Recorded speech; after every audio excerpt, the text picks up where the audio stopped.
ആരോഗ്യത്തിനൊപ്പം സൗന്ദര്യവും.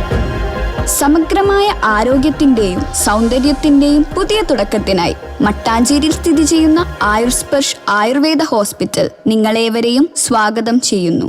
28 വർഷത്തെ സേവനത്തിന് ശേഷം ഫയർഫോഴ്സിൽ നിന്ന് വിരമിക്കുന്ന പ്രവീൺ പ്രഭുവിന് യാത്രയപ്പം. ഫയർ സർവീസിൽ നിന്നും 28 വർഷത്തെ സേവനത്തിന് ശേഷം മരൂർ ഫയർ സ്റ്റേഷനിലെ അസിസ്റ്റന്റ് സ്റ്റേഷൻ ഓഫീസറായി വിരമിച്ച പ്രവീൺ പ്രഭുവിന് സഹപ്രവർത്തകരും നാട്ടുകാരും ചേർന്ന് യാത്രയപ്പ് നൽകി. ജില്ലാ ഫയർ ഓഫീസർ എൻ രാംകുമാർ ചടങ്ങിൽ ഉദ്ഘാടനവും ഉപഹാരസമർപ്പണവും നടത്തി.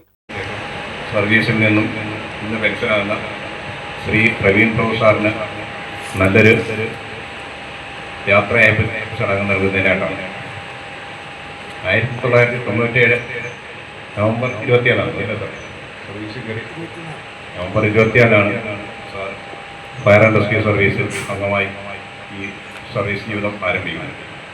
അതിനുശേഷം സാർ കൂടുതൽ നാളും തൃശ്ശൂർ കുന്നംകുളം ആ ഏരിയയിലെ അല്ലേ സാറിൻ്റെ പിന്നെ മദർ സ്റ്റേഷൻ ഇപ്പോൾ അരൂറാണ്. ഇവിടെ വന്നിട്ട് 4 വർഷത്തോളമായി. ഞാൻ കഴിഞ്ഞ ജൂലൈയിലാണ് ഇവിടത്തേക്ക് ട്രാൻസ്ഫറായി വരുന്നത്. ഇവിടത്തേക്ക് ട്രാൻസ്ഫറായി ആ സമയത്ത് ആദ്യമേ എന്നെ വിളിക്കുന്നത് ഇവിടുന്ന് ആദ്യം വിളിക്കുന്നത് പ്രവീൺ പ്രഭു സാറാണ്.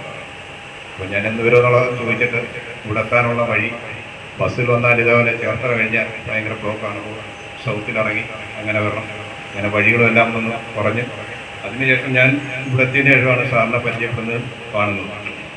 നമ്മൾ പല സ്റ്റേഷനിൽ ഇരുന്നിട്ടുണ്ടെങ്കിലും സർവീസിൽ ഇതിനോട് 100% എന്ന് പറയാൻ പറ്റുന്നത് എനിക്ക് കൂടെ ആത്മാർത്ഥമാണ്. ഔദ്യോഗിക ജീവിതത്തിൽ പ്രവീൺ പ്രഭു എന്ന ഫയർ ഓഫീസർ മാതൃകാപരമായ പ്രവർത്തനമാണ് സേനയ്ക്ക് നൽകിയിട്ടുള്ളതെന്ന് എൻ രാംകുമാർ പറഞ്ഞു. സ്റ്റേഷൻ ഓഫീസർ ബി യേശുദാസ് അധ്യക്ഷത വഹിച്ചു. Assistant station officer P Elishad പൊന്നാട് ചാർത്തി ആദരിച്ചു. Cherthala STO Premnath, Vaikom STO Prathapan, HFC manager Roni Pius, Sumesh MB, Biju K Unni, Vinil CS, D Sheejan എന്നിവർ സംസാരിച്ചു. പ്രവീൺ പ്രഭു നന്ദി രേഖപ്പെടുത്തി. News bureau, Aroor.